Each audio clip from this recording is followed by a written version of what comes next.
Соединенные Штаты наносят массированные удары по Ирану, а Тегеран заявляет о поражении американских целей на Ближнем Востоке. Бывший глава Центрального командования Соединенных Штатов советует Трампу захватить иранский остров Харг. Во Франции из-за жары останавливают 3 атомных реактора, а к югу от Парижа горит знаменитый лес Фонтенбло. На Кубе до сих пор не могут справиться с последствиями масштабного отключения электроэнергии. У сотен тысяч семей свет есть лишь час в сутки. Масштабный пожар в одном из самых популярных баров Бангкока. Погибли как минимум 27 человек. В Китае около 900 змей сбежали с фермы после прорыва дамбы. В нескольких районах объявлен режим чрезвычайной ситуации. А теперь об этом подробно и по делу. Это один день. Подпишитесь, поставьте лайк этому видео и оставьте свой комментарий. Заранее спасибо и начинаем.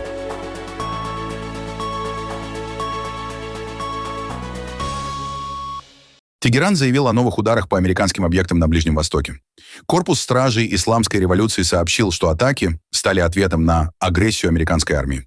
Иранские государственные СМИ также распространили видео, на котором, как утверждается, запечатлен запуск ракет. Вместе с тем, агентство Reuters отмечает, что не смогло независимо подтвердить подлинность записи, определить место и время съемки. Кроме того, журналистам не удалось установить, по каким именно целям были выпущены ракеты.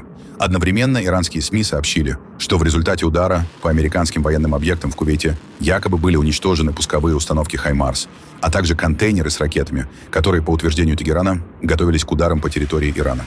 Агентство Фарс также заявило о гибели 3 американских военнослужащих и ранении еще нескольких. Однако Центральное командование Вооруженных сил Соединенных Штатов эту информацию категорически опровергло. В официальном заявлении говорится, что сообщения о гибели американских военных являются ложью. По данным командования, в результате последних атак в регионе нет ни погибших, ни раненых американских военнослужащих. Спустя всего час после этого заявления последовало и другое. Центральное командование Вооруженных сил Соединенных Штатов сообщило о начале нанесения ударов по территории Ирана. Сегодня в 17:00 по времени восточного побережья силы Центрального командования Соединенных Штатов начали наносить новые удары по Ирану, чтобы продолжить ослабление его способности атаковать гражданских моряков и коммерческие суда, проходящие через Ормузский пролив. Верховный главнокомандующий распорядился нанести эти удары, чтобы привлечь иранские силы к ответственности. Иранские СМИ сообщают о взрывах в Сирике, на острове Кешем, в Бендер-Аббасе, Минабе, Бушере, Джаске, Кенгане. По острову Кешем нанесены десятки ударов. В телеграм-каналах на Фарси появились сообщения о том, что по всему Ирану объявлено состояние максимальной чрезвычайной готовности. Между тем, Дональд Трамп опубликовал в своем блоге без каких-либо комментариев несколько изображений, созданных с помощью искусственного интеллекта, на которых изображены бомбардировщики Би-1 и Би-2. Многие обозреватели на Ближнем Востоке предполагают, что таким образом президент Соединенных Штатов предупреждает о новой волне атак на цели в Иране. Бывший глава Центрального командования Соединенных Штатов генерал в отставке Фрэнк Маккензи заявил, что нисколько не удивлен тем, что Иран продолжает атаковать союзников Соединенных Штатов в регионе. Кроме того, он считает, что Вашингтону срочно следует рассмотреть вопрос о захвате иранского острова Харг, поскольку обладание иранской территорией станет важным фактором в будущих переговорах с Ираном. По данным, поступившим за ночь, Иордания сообщила, что на ее территорию упали 3 ракеты. По информации Центрального командования, жертв нет. Однако Иран продолжает наносить удары в направлении Бахрейна, Кувейта, Катара и Омана. Они по-прежнему способны атаковать американских партнеров и районы, где размещены американские войска. Удивляет ли вас это? Нет, совершенно не удивляет. Меня скорее радует то, что иранские атаки не оказались более масштабными и мощными. Много лет назад, когда мы моделировали подобные сценарии, мы исходили из того, что ответ Ирана будет гораздо более жестким. То, что этого не произошло, свидетельствует об эффективности действий адмирала Купера и Центрального командования Соединенных Штатов, которым удалось нанести удары по этим объектам и существенно затруднить Ирану организацию крупных, скоординированных атак против наших сил. Но эти удары будут продолжаться. Это не та операция, которую можно провести без потерь. Военные базы будут подвергаться атакам, здания будут разрушаться, и, к сожалению, люди будут погибать. Если мы намерены продолжать это противостояние с Ираном, а я считаю, что это отвечает нашим национальным интересам, то мы должны быть готовы к таким последствиям. Я как раз пересматривала свое последнее интервью в программе Face the Nation с Линдси Грэмом. Тогда сенатор сказал, если эта сделка провалится, президент Трамп силой возьмет под контроль Ормузский пролив, и Штаты будут контролировать Ормузский пролив.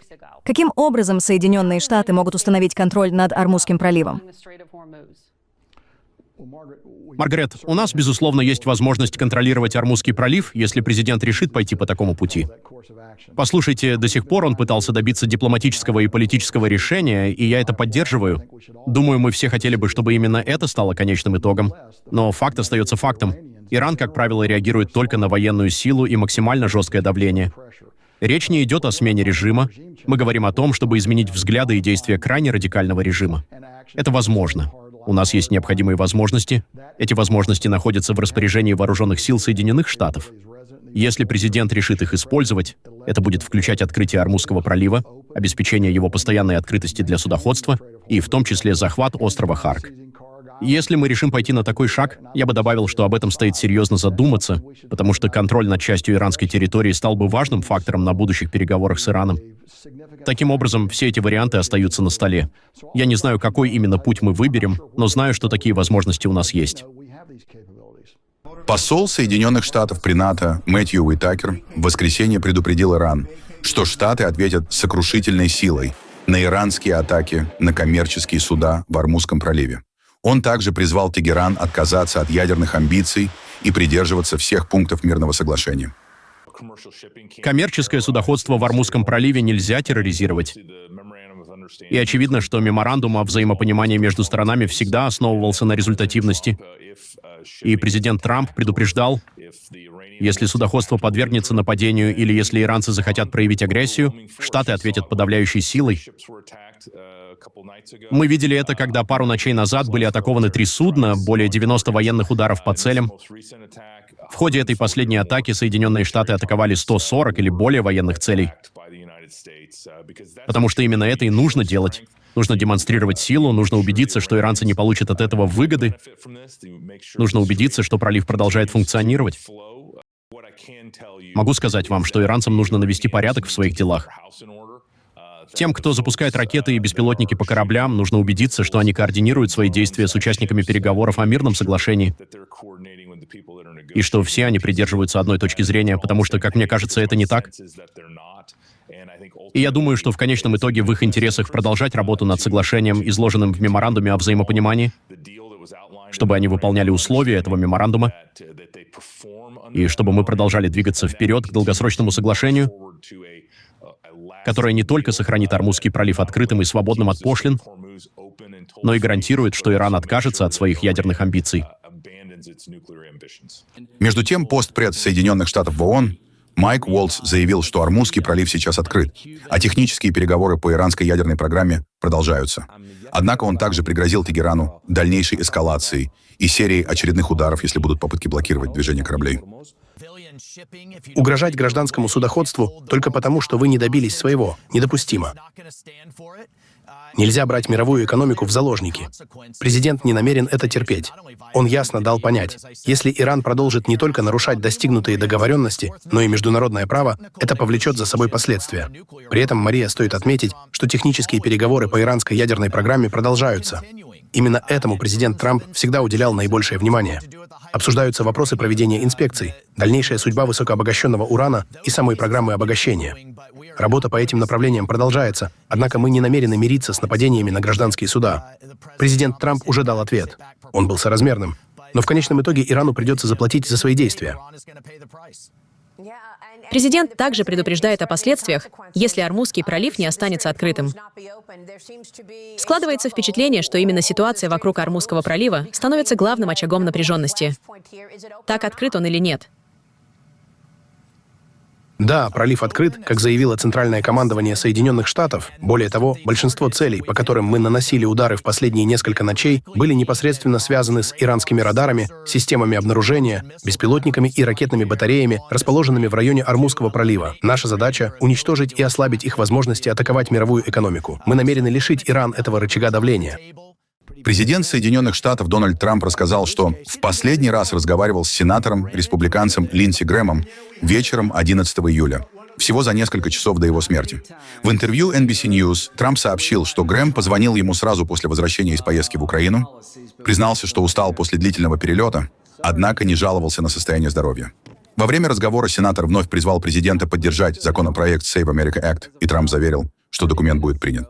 О смерти Грэма президент узнал около часа ночи из сообщения сотрудника офиса сенатора и признался, что не мог поверить в случившееся. Трамп отметил, что хорошо знал Грэма и уверен, если бы тот чувствовал себя плохо, обязательно сказал бы об этом. В память о сенаторе президент распорядился приспустить государственные флаги по всей стране до 18:00 субботы.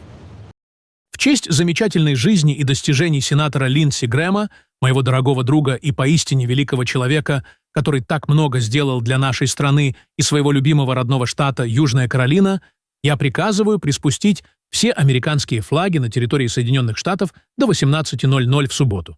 Вечером Бог благословит тебя, Линдси, президент Дональд Джей Трамп. Теперь в Сенате освободилось место, и по закону губернатор Южной Каролины, штата, который представлял Грэм, назначит временного сенатора на срок до января 2027 года. Параллельно республиканцам предстоит выбрать кандидата, который будет участвовать в ноябрьских выборах вместо Грэма. Сейчас в медиапространстве звучат разные имена, как проукраински настроенных кандидатов, так и тех, кто скептически относится к поддержке Киева. Некоторые даже упоминают Ники Хейли, баллотировавшуюся в президенты в 2024 году. Южная Каролина, ее родной штат, сама Ники Хейли о своих планах пока не заявляла. В Дохе состоялись похороны шейха Хамад бин Халифе Аль-Тани, отца действующего эмира Катара и одного из ключевых архитекторов современного катарского государства. Бывший правитель страны умер на 75-м году жизни. Церемония прощания состоялась после вечерней молитвы в государственной мечети имени имама Мухаммада ибн Абдель Вахаба. После джаназа тело шейха Хамада предали земле на кладбище в Лусаиле. Власти Катара объявили 4-дневный траур. Государственные учреждения приспустили флаги, а в Доху начали прибывать официальные делегации и соболезнования от арабских, исламских и зарубежных лидеров.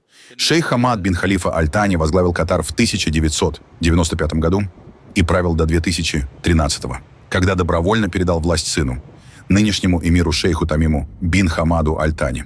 Для монархии Персидского залива такой переход стал редким шагом и был воспринят как сигнал управляемой смены власти внутри правящей семьи. Именно при нем Катар резко усилил свое международное влияние. На фоне роста доходов от экспорта природного газа Эмират превратился в одного из крупнейших игроков на глобальном энергетическом рынке, а Доха стала площадкой для переговоров, посредничества и региональной дипломатии. Французские власти приняли решение полностью остановить 3 атомных реактора и существенно снизить мощность еще 8, сообщает Le Figaro. В частности, полностью остановлены реакторы на атомной электростанции в Гальфеше на берегах Гаронны, в Бюже на реке Роне и на АЭС-Шу на реке Маас. Сообщается, что решение направлено на ограничение ущерба, наносимого и без того перегретым из-за жары водным экосистемам теплой водой, сбрасываемой электростанциями. Между тем, из-за сильной жары во Франции вспыхнул крупный лесной пожар к югу от Парижа. Огонь начался на обочине автомагистрали А6 в департаменте Сена и Марна, а затем быстро перекинулся на знаменитый лес Фонтенбло. Из-за густого дыма власти были вынуждены полностью перекрыть движение по трассе в обоих направлениях между коммунами Нуази-Сюр-Эколь и Немур. На борьбу с огнем направили около 100 пожарных, а также 2 тяжелых вертолета и самолет-амфибию для сброса воды. По данным спасательных служб, к вечеру площадь пожара достигла примерно 16 гектаров, а сам пожар был охарактеризован как очень сильный. Информации о пострадавших пока не поступало, экстренные службы продолжают локализовать возгорание. На Кубе до сих пор не могут справиться с последствиями масштабного отключения электроэнергии, которое затронуло почти 10 миллионов человек. Причиной стали колебания параметров после сбоя на линии электропередачи. Энергосистема страны остается уязвимой из-за изношенной инфраструктуры, нехватки технического обслуживания и дефицита топлива. Некоторые кубинские электростанции эксплуатируются более 30 лет. Местные жители жалуются на катастрофический дефицит электроэнергии в окрестностях столицы. В течение последнего месяца свет в домах появлялся едва на 1-2 часа в сутки. Когда национальная электроэнергетическая система выходит из строя, другого выбора нет. Ты сидишь на тротуаре и ждешь, начинаешь чувствовать сонливость, и идешь на пол или в постель, куда хочешь, и ложишься спать, потому что у тебя нет другого выхода, здесь другого пути нет. У вас же нет генератора, потому что даже если бы он был, у вас не было бы газа. Ведь я тоже не могу себе позволить бензин, понимаете? Так что одна проблема сменяет другую. Решение? Я не знаю, даже не знаю, как ответить на этот вопрос. Энергетический кризис на Кубе обострился после того, как президент Соединенных Штатов Дональд Трамп ввел нефтяную блокаду острова. Страна переживает регулярные массовые блэкауты, отключаются водопроводные насосы, а многие предприятия и магазины закрыты. Из-за острой нехватки топлива для мусоровозов улицы кубинских городов превратились в свалки, что кратно повышает риск распространения инфекций. Курорты пустуют, а туроператоры вынуждены отменять рейсы и закрывать отели из-за невозможности гарантировать отдыхающим стабильное электричество и комфорт. Раньше туризм был действительно хорошим. Зачем мне говорить что-то другое? Но в этом году он сильно упал. Туристов почти не видно. Очень мало. Всего несколько человек тут и там. Поэтому почти все предприятия закрыты. То есть работают не в обычном режиме. Потому что иногда они открыты, а иногда нет. Падение очень сильное, очень сильное. Раньше, приезжая сюда, вы видели, что все эти паллодары и рестораны были полны туристов, а теперь, смотрите, они закрыты. Но я все еще надеюсь, может быть, все наладится. Надеясь исправить ситуацию, ровно месяц назад кубинское правительство объявило о масштабной экономической реформе. Государственным предприятиям предоставлена большая операционная свобода. Часть из них планируют преобразовать в коммерческие структуры, позволив продавать акции национальным и иностранным инвесторам. Впервые за долгое время в финансовую систему страны допускаются частные банки. Создаются льготные условия для кубинцев, проживающих за границей, которые теперь могут инвестировать и открывать бизнес на родине. Разрешено частное строительство и девелопмент в сфере недвижимости, а также открыт доступ к более свободным механизмам импорта и экспорта. Эти меры стали крупнейшим изменением социалистической модели Кубы со времен революции бывшего лидера Фиделя Кастро в 1959 году и серьезным сдвигом в сторону рыночной экономики. Есть также видение развития туризма. Учитывая ограничения, с которыми сталкивается туризм, мы должны перейти к новым моделям с новыми участниками туристической отрасли, чтобы использовать всю имеющуюся у нас инфраструктуру. В настоящее время мы не можем думать только о крупных сетях, многие из которых под давлением правительства Соединенных Штатов ушли из страны. И в том же ключе рассматривается и рынок недвижимости, а также то, как мы управляем бизнесом в сфере недвижимости в рамках туризма, используя новые модели и взаимодействуя с другими участниками, которые традиционно не присутствовали в этих областях. Страны Европейского Союза пока не смогли согласовать 21-й пакет санкций против России. На внеочередном заседании Комитета постоянных представителей послы не достигли консенсуса, поэтому обсуждение спорных вопросов перенесли на встречу министров иностранных дел. Несмотря на существенный прогресс в переговорах, разногласия сохраняются сразу по нескольким направлениям.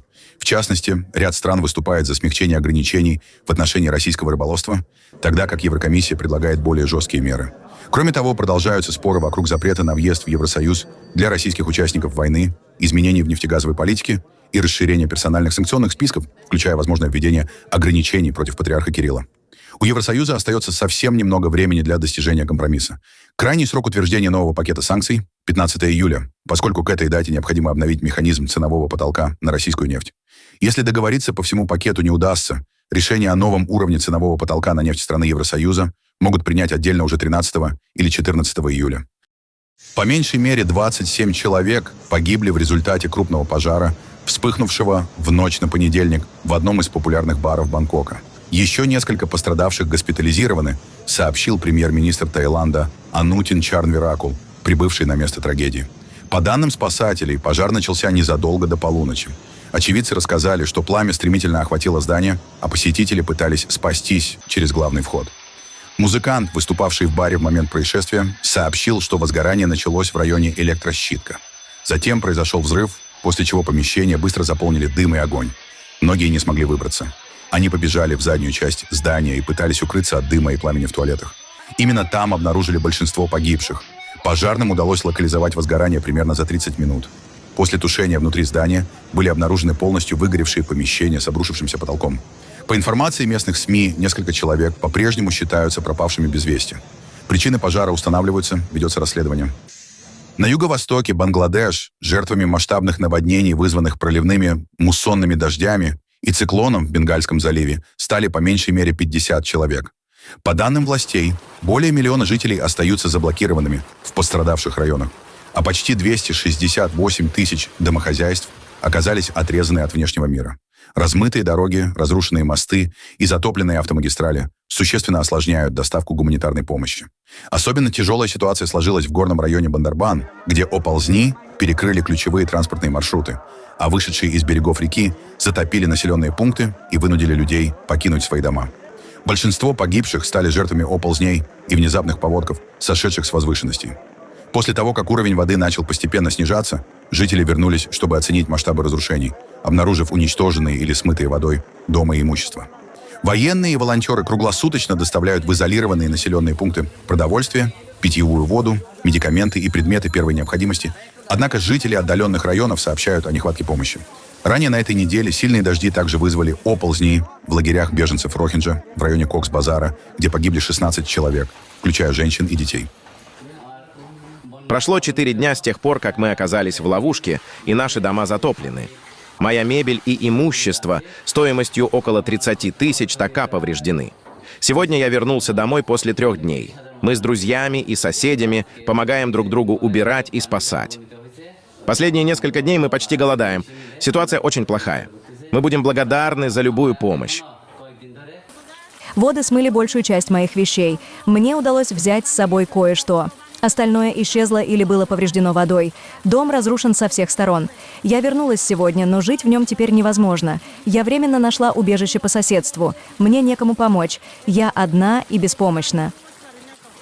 Более 900 змей сбежали с фермы на юге Китая после прорыва дамбы, вызванного тайфуном и сильными наводнениями. В провинции Гуанси потоки воды разрушили защитные стены и ограждения фермы по разведению змей, расположенной в зоне затопления, после чего из нее сбежали около 1000 пресмыкающихся. В деревне Дэнвэй, где распространились сотни змей, включая смертельно опасных кобр, был объявлен режим чрезвычайной ситуации. Среди жителей деревни началась паника. На кадрах с места происшествия видно, как сотни змей плывут по затопленным улицам и пытаются забраться в окна домов. Оказавшиеся в воде, уровень которой местами достигал пояса, жители деревни отбивались от змей с помощью бамбуковых палок. После происшествия власти объявили тревогу на уровне провинции и направили в район дополнительные поисково-спасательные и экстренные службы. Бюро по чрезвычайным ситуациям города Гуанчжоу сообщило, что специалисты в защитных костюмах проводят операцию по отлову змей и эвакуации пострадавших от наводнения. Власти также сообщили об увеличении запасов противоядия и создании в местных больницах специальных линий экстренной помощи на случай укусов кобр. По имеющимся данным, один местный житель был госпитализирован после укуса змеи,